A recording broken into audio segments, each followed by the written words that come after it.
Hi gang, Rob here. It is the morning of 3 October 2015 and got a knife review for you guys this morning.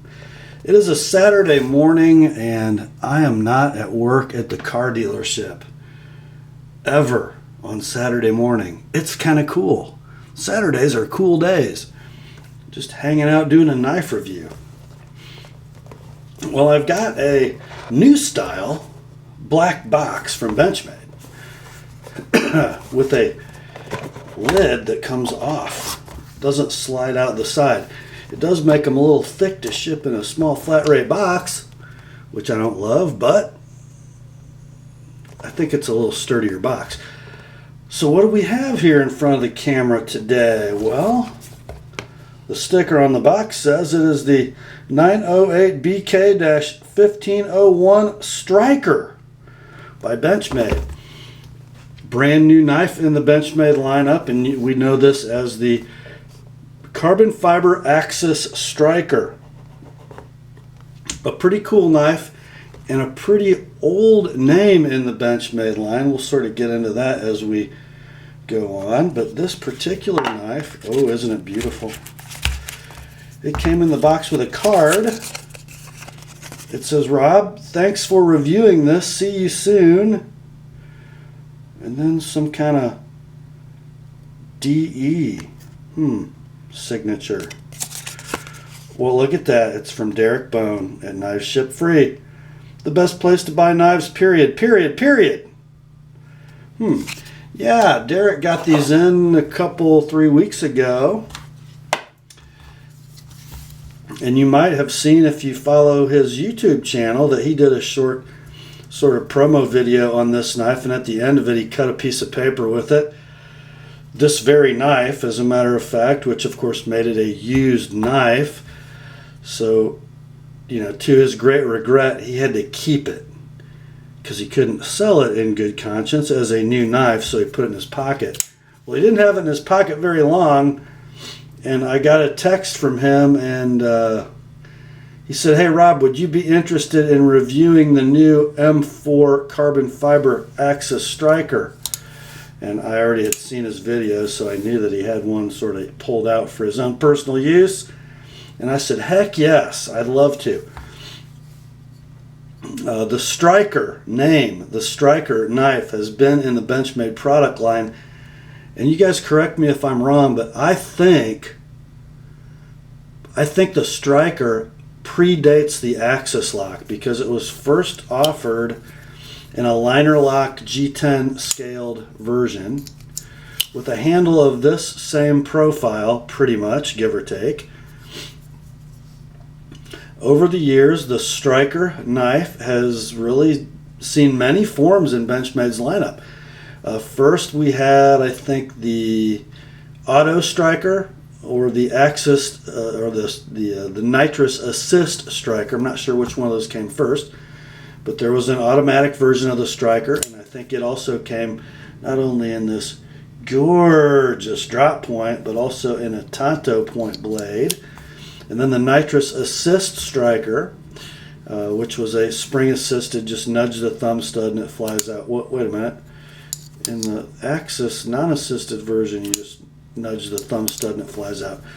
But I digress. And then I think, 2 or 3 years ago, we began to see the Stryker in Axis form with an Axis lock mechanism.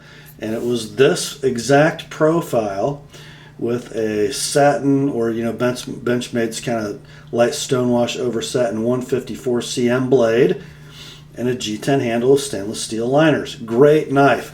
I have actually had one of those in for sharpening a couple of months ago, and I was so buried that I didn't have time to review it, didn't have time to carry it. And I remember sending it home thinking, man, I wish I wasn't so buried. I would love to get this knife on the channel. You guys know I love 154 cm, and you know I love the plain satin stonewash finished Benchmade blades, and you know I love my Axis locks. Well, just recently, Benchmade came out with that 1501 BK version. This is what we have in hand now. So whenever they do those sort of dash numbers like 1401, 1501, it usually is going to indicate a handle option, lots of times in carbon fiber. And in this case, we have carbon fiber scales, which are beautifully set and finished, and some blue anodized titanium standoffs. The blade, check it out, boys. One of my favorite steels, CPM M4 from Crucible. That is M4 chemical composition tool steel, which is a high-speed tool steel in CPM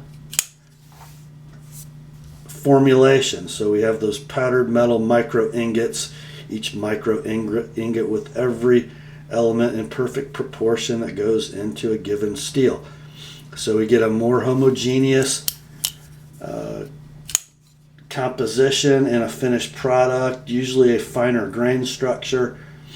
It optimizes the performance of any given steel when we put it in CPM form.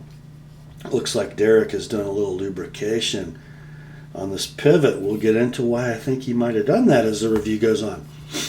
So because M4 is a non-corrosion resistant steel, it has a little bit of corrosion protection, but not much.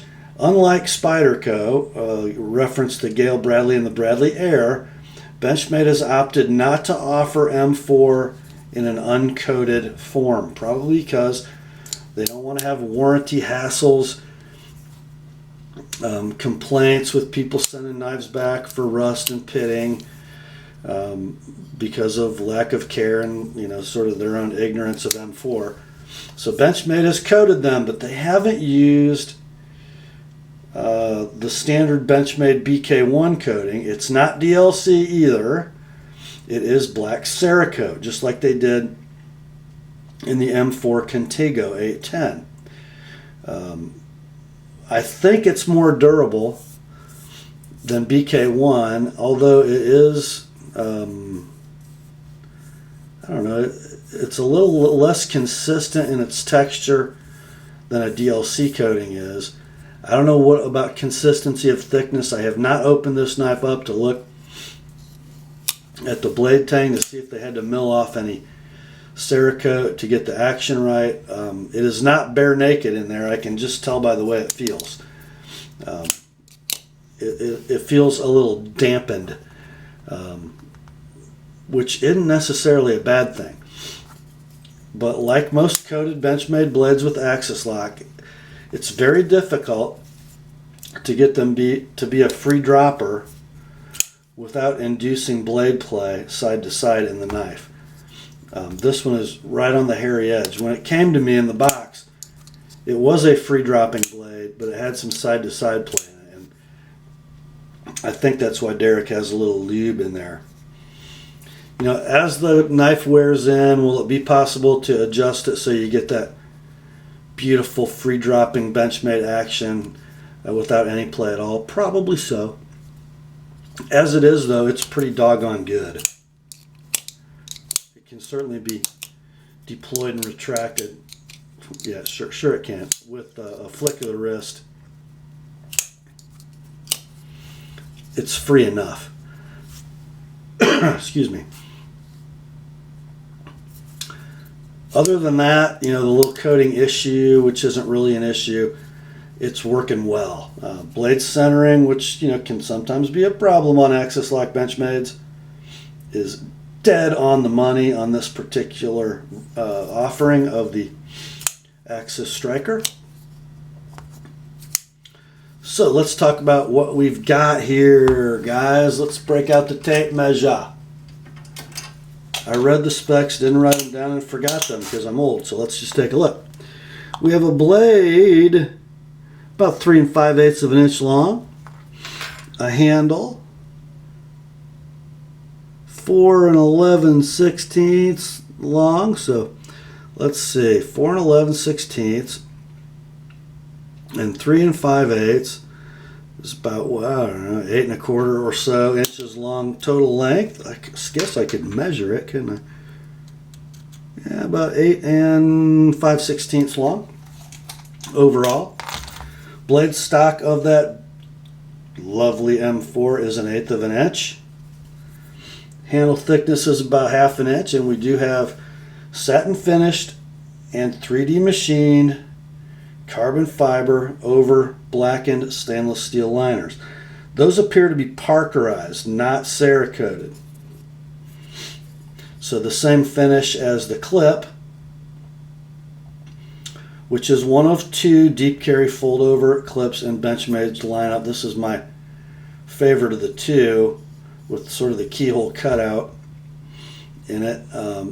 Beware though, guys, if you're going to play with these clips and adjust them for retention, you're going to get about 1 chance at that. If you bend it out to make it loose and then try to bend it back to make it tighter, it's going to break. A lot of stress in this bend right here. Not my favorite Benchmade clip, and because we have a 2 wide hole pattern, you're not going to swap this with any other Benchmade clips. Just know that going in. It is easy to get into the pocket one-handed. It retains adequately. You will snag, like if you're wearing a pair of jeans, the screw heads will stop your the insertion of the knife, and you'll have to wiggle it to get it to fully seat in that deep carry position. We haven't really talked about this blade much, have we? Well, let's do that now before we get to ergonomics. You know, one thing about Benchmade, they know how to make a blade. This is either a drop or a spear point, depending on how you look at it. It's either a drop point with a large swedge or a spear point. Either way, it's gorgeous. And although it is sort of saber ground from, oh gosh, 60% of its breadth down, comes to a pretty skinny dimension behind the edge. Not maybe as skinny as I'd like to see, but they seldom are they? The edge as it comes from the factory on this CPM M4, I was trying to cut a piece of legal paper with it a while ago and couldn't. I don't expect, well, not bad. Maybe I had a nasty piece of paper. A little bit of a catch there right about the middle of the blade. It's real toothy. You can hear how loud it is going through the paper. But, you know what? M4 is not easy steel to sharpen. So for a factory effort, I'm going to call that pretty good. Hard to tell kind of what angle they use, but I'm going to guess, just judging by how thin it is behind the edge and the width of the edge bevel, they're probably at about 17 degrees with a nice toothy edge. If you like toothy edges, M4 can take it. It's pretty tough stuff, and it is, when used as knife steel, M4 is tempered way down from its optimal Rockwell hardness. I mean, you can quench and temper M4 to be up around 65 or 66 Rockwell and still have adequate toughness as an industrial tool. Usually when we see it in a knife steel, we see it down around 61 to 63, which is still considerably harder than most knife steels are tempered to. But then we pick up this unbelievable degree of toughness. It makes it a really, really nice knife steel. It's a challenge to sharpen, but it's a rewarding steel to sharpen. It's capable of taking a really fine edge and a super nice polish. I love this stuff. I'd rather have it uncoated. You guys know I live in the northeast corner of Indiana, sort of in the temperate and dry Midwest. I've had a Gale Bradley for over 3 years and Bradley Air for a couple years, and other than a couple very tiny black spots, they're corrosion free, and I don't really bend over backwards to take care of them. Of course, you guys that live in wet or salty environments, that won't be the case for you. But Benchmade has eliminated that worry on this model with the Cerakote. So we've got a really nice slicer and a very strong knife for its slicing ability, because if you look at this flat, it runs full thickness clear out to here. So within about less than an inch from the tip, you're still running full thickness on those flats. So they've done a great job of making a strong blade with great piercing ability, great slicing ability. You could even pry with it. You got lots of strength in the handle, fairly thick stainless steel liners, and then carbon fiber scales. There should be very little flex in this package, and there is very little flex. I mean, you grab this thing and start yanking on it laterally, it feels almost like an Adamas. Really, really strong knife. It only weighs 4.4 ounces.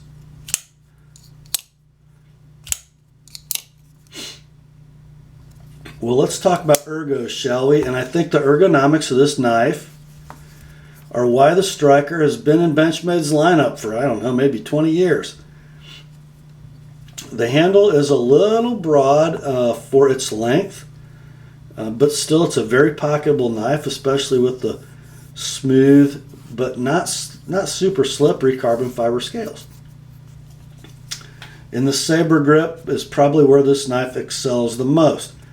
We have a small run of jimping on the spine, and it's a standard Benchmade fare. Jimped liners that don't really protrude above the surface of the scales, but they'll actually catch your skin on this knife.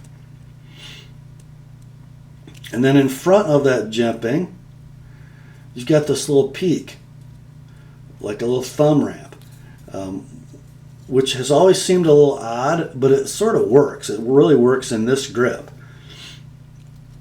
You are not going forward on the knife, and then that same liner jimping is carried through to the finger groove, and again, you feel it. It holds on, at least in this form.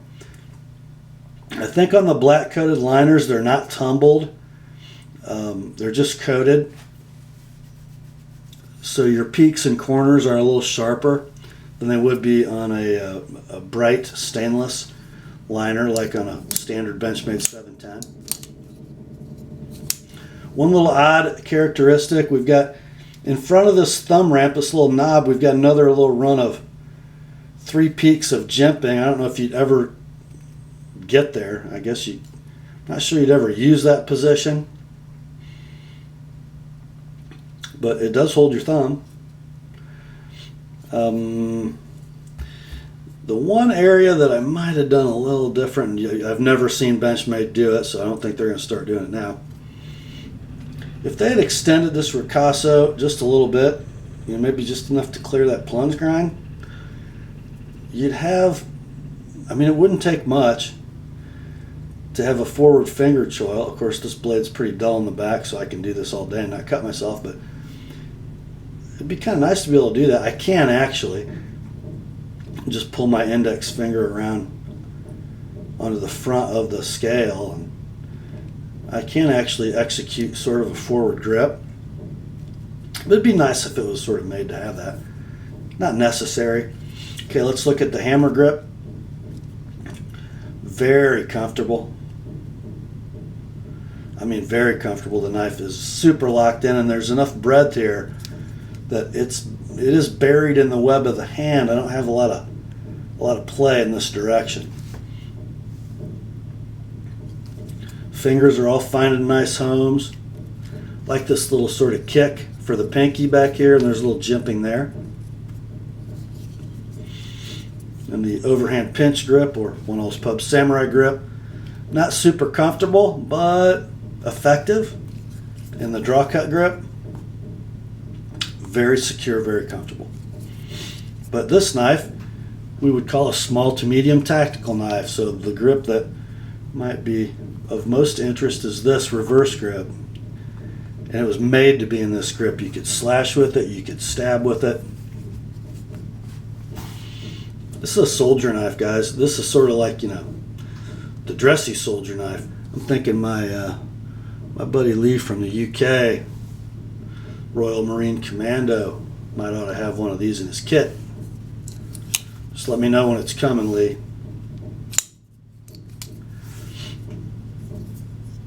Really nice Axis lock knife. I mean, really nice. So good in so many ways. As an EDC blade, for cutting up dinner, for opening mail, cutting up cardboard, carving a little wood. Great knife. For a soldier knife, pretty hard to beat for its size, I think. Dare I say it rivals the paramilitary too? It might. And we don't see a lot of videos or a lot of reviews or hear a lot about the Benchmade Stryker. There are so many other models in Benchmade's lineup that get more attention, more press. The 940s, the 710s, the Griptilian series of knives.